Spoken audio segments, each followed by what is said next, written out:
Today we're gonna go vintage shopping for Outside Lands. I'm going this year with LaCroix and I'm very, very excited, but I have no outfits planned. It's next week. I wanna put together outfits with as much of what I already have in my closet as possible, but I think we're gonna look for some accessories, maybe some shoes. I could also go for a cool jacket if I find one. We're gonna go over to Haight and check out a few places. If you've never been, it is a vintage experience like I've never seen in any other city. It's honestly overwhelming and you can find so many different vibes and themes and decades and eras. Wasteland is one of the first places one of my friends took me when I came to visit. I absolutely love it here. They have men's and women's. They have designer and affordable pieces. When I come in here, I always find things that I had on my wish list and decided not to get at some point. So the selection is amazing. They also buy pieces, but I've never done that here before. They had a festival section and I did find this mushroom sweater that was very cute. I thought it was going to be a little bit too tight for me and I'm trying not to wear white. So I left that one behind, but I was hanging on to it for a second in the store. They had some more camo pants and baggy pants. Nothing was super calling to me there. If you're in SF, definitely recommend Wasteland though. My next stop was right across the street at Indigo Vintage. This location on Haight Street is a little bit younger, they've told me.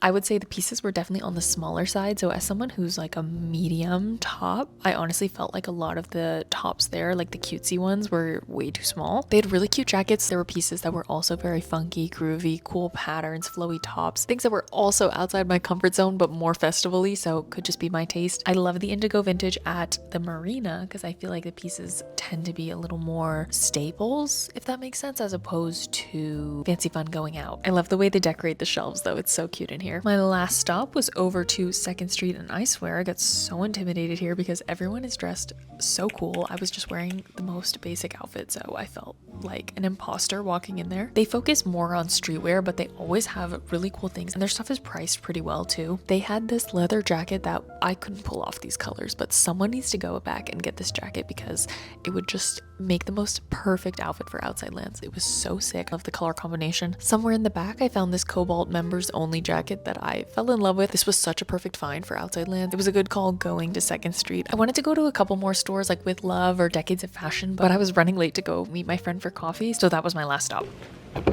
I'm back home and Mochi is very curious about what I got. I only ended up getting stuff at 2nd Street. I am still thinking about that mushroom sweater, but I think it was a good call not getting it. I ended up getting the Cobalt members only jacket. I feel like having a little jacket would be very nice when it is freezing there, and you can't go wrong with Cobalt. I did take a break from a bright blue Cobalt for a while because I felt like it wasn't matching what I had going on with my hair, but I'm ready to re-enter my Cobalt era. And then I got this little skirt from American Eagle, also from 2nd Street. Excuse me. It has these little shorts underneath and this little layer on top. I thought they looked cute together, but we'll see if they do or don't. I feel like this would be a cute option. This one was $23.90, and the skirt is actually new with tags. It's got the American Eagle tag and it was $15. I am planning another video of actually styling outfits for Outside Lands, so I will tag that one here if I've done it already. If I haven't, I'll put it up next. I think I'm definitely gonna end up wearing at least the Cobalt for the weekend, so I'm excited. I have only been to 2nd Street a couple of times, but every time I go I find the best stuff, so I think that was my most successful stop of the day. If you guys want to see some more of my Outside Lands content or Mochi content, you can follow me over on Instagram and TikTok at Rehearsing, and I'll see you guys. Bye!